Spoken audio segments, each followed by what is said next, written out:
పీలేరు పట్టణంలో మనకు అవుట్స్కట్స్లో ఈ చెడ్డి గ్యాంగ్ సంబంధించిన కదలికలు కనపడినాయి.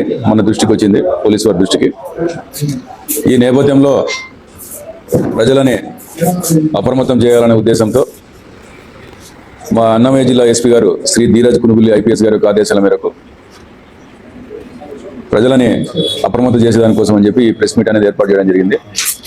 ఈ సందర్భంగా ప్రజలకి విజ్ఞప్తి ఏమనగా, మీకు ఎవరన్నా అనుమానితులు, అపరిచితులు, అట్లా ఏదైనా డౌట్ గల క్యారెక్టర్స్ ఎవరైనా ఉంటే ఇమీడియట్గా పోలీస్ వాళ్ళకి ఇన్ఫార్మ్ చేయవలసిందిగా ఈ సందర్భంగా కోరుతా ఉన్నాము. అదేవిధంగా డైల్ 100కి డైల్ 112 కూడా తెలపవలసిందిగా కోరుతా ఉన్నాము. ముఖ్యంగా బస్టాండ్ పరిసర ప్రాంతాలు, రైల్వే స్టేషన్ పరిసర ప్రాంతాలు, మన యొక్క పట్టణ అవుట్స్కట్స్, తర్వాత ఎక్కడైనా ఐసోలేటెడ్ ప్లేసెస్లలో ఎవరన్నా మనకి కొత్త వాళ్ళు కనిపిస్తే కానీ ఇమీడియట్గా కూడా మనకి ఇన్ఫార్మ్ చేయవలసిందిగా సందర్భంగా తెలియజేస్తున్నాము. మేము కూడా మా బీట్ సిస్టమ్ స్ట్రెంథన్ చేసాము.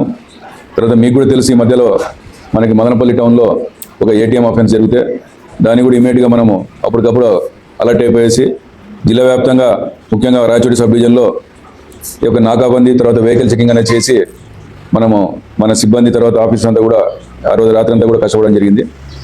అదేవిధంగా మాకు ఏదైనా ఇన్ఫర్మేషన్ మీరు మీ ద్వారా తర్వాత ప్రజలు కూడా మాకు ఇస్తే మేము వాళ్ళని పట్టుకోవడానికని మాకు కొద్దిగా ఇది ఉపయోగకరంగా ఉంటుంది. తర్వాత వీళ్ళ కదలికలు మనము సీసీ కెమెరాల ద్వారా కనిపెట్టడం జరిగింది.